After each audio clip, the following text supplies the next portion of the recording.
Composition of Rajya Sabha. तो Rajya Sabha upper house है, house of elders है, उच्च सदन है। राज्यसभा की मैक्सिमम स्ट्रेंथ यानी कि मैक्सिमम मेंबर्स कितने हो सकते हैं इसमें? 250, 250। बट करंट में कितने हैं? 245, 245 जो अभी राज्यसभा के मेंबर्स हैं। स्टेट और यूटीज, राज्यों से और यूनियन टेरिटरीज से कितने हो सकते हैं? 238। बट अभी प्रेजेंट में कितने हैं? 233, 233। ओके। और 12 होते हैं ये नॉमिनेटेड, नामांकित, नॉमिनेट कर देते हैं डायरेक्ट। फिर है हमारा फोर्थ शेड्यूल।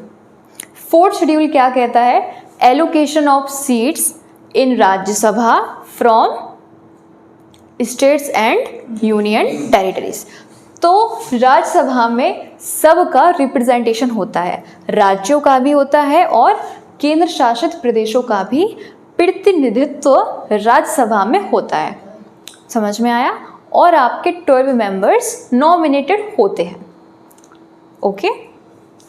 तो सबसे पहले देखते हैं हम रिप्रेजेंटेशन ऑफ स्टेट, राज्यों का प्रतिनिधित्व, राज्यों का रिप्रेजेंटेशन। तो जो इलेक्टेड मेंबर्स होते हैं स्टेट लेजिस्लेटिव असेंबली के,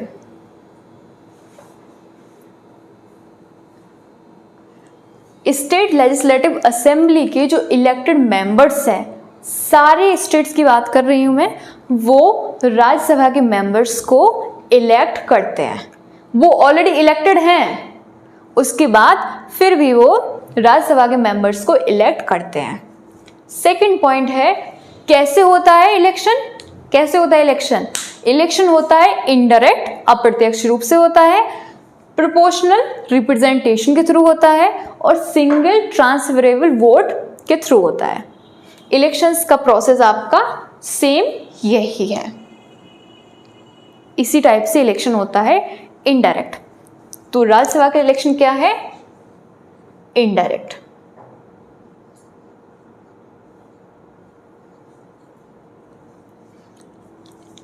किस बेसिस पे होता है इलेक्शन? पॉपुलेशन के बेसिस पे। उत्तर प्रदेश की हाईएस्ट पॉपुलेशन है, तो उत्तर प्रदेश को 31 सीट्स राज्यसभा में है।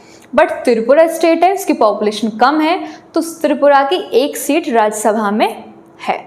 तो त्रिपुरा से राज्यसभा में 1 मेंबर होगा और यूपी से 31 मेंबर्स राज्यसभा में होंगे। ये हुआ किस बेसिस पर होता है। अब हम आते हैं रिप्रेजेंटेशन ऑफ यूनियन टेरिटरीज, इसका भी होगा इसमें रिप्रेजेंटेशन। तो इसके लिए क्या बनेगा? इलेक्टोरल कॉलेज बनेगा, एक इलेक्टोरल कॉलेज बनेगा। इसी के लिए वो प्रॉपरली बनाया जाएगा राज्यसभा की इलेक्शन के लिए। इलेक्टोरल कॉलेज से ही राज्यसभा के मेंबर्स होंगे। अब कितने यूटीज में होगा राज्यसभा के मेंबर्स? सिर्फ 2 यूटीज में, जिसमें कौन है? विधानसभा है, लेजिस्लेटिव असेंबली है। तो सिर्फ दिल्ली में है लेजिस्लेटिव असेंबली है और पुडुचेरी में लेजिस्लेटिव असेंबली है, कहीं भी नहीं है। जम्मू कश्मीर है, चंडीगढ़ है, दादर नगर हवेली, लक्षद्वीप, अंडमान निकोबार, इन किसी में भी लेजिस्लेटिव असेंबली नहीं है। इसीलिए सिर्फ इन्हीं 2 यूटीज के मेंबर्स होंगे राज्यसभा में। किसके? Delhi, Puducherry.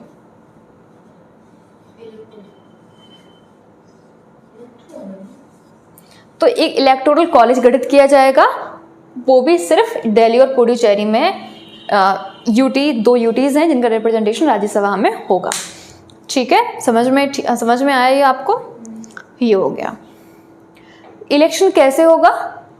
Same process, indirect होगा, प्रोपोर्शनल रिप्रेजेंटेशन के थ्रू होगा, सिंगल ट्रांसफरेबल वोट सिस्टम के थ्रू होगा, PR/STV।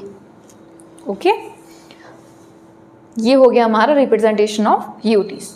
फिर नेक्स्ट है हमारा, हाँ, बाकी यूटीज को क्यों नहीं जोड़ा गया? आपका क्वेश्चन है कि जैसे कि 8 यूटी हैं, उनको क्यों नहीं शामिल करते हैं इलेक्टोरल कॉलेज में?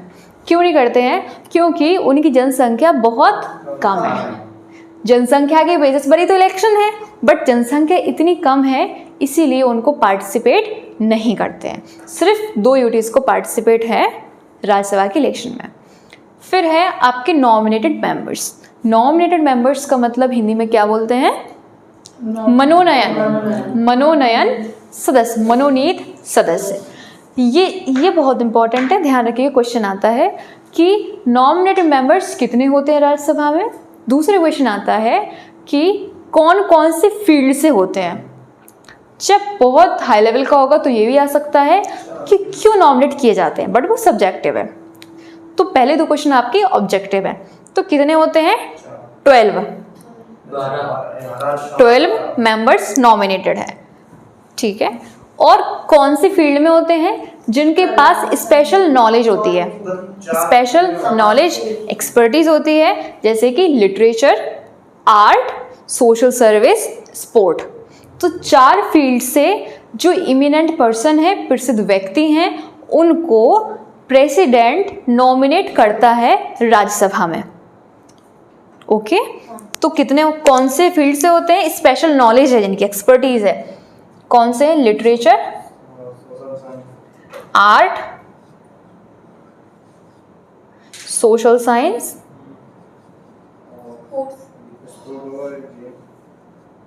Sports.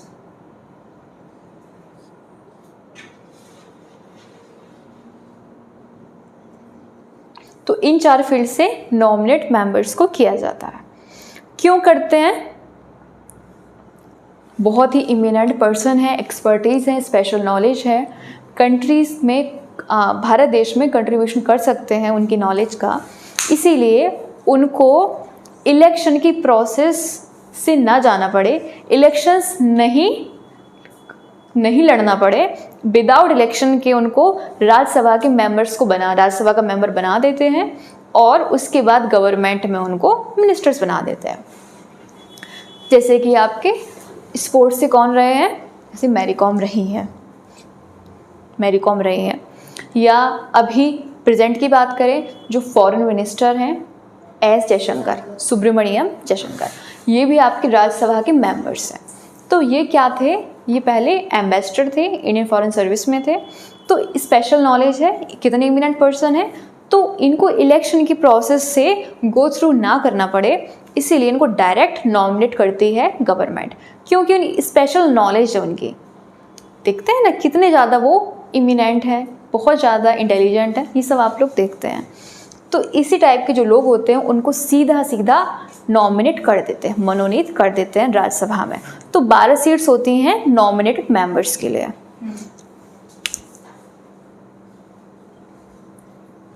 Without going through process of election,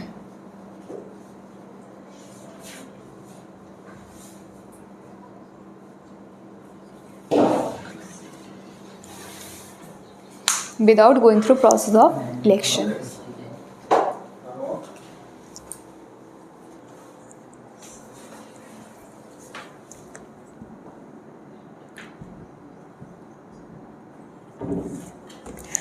four fields हैं आपकी, literature, art, social service, science.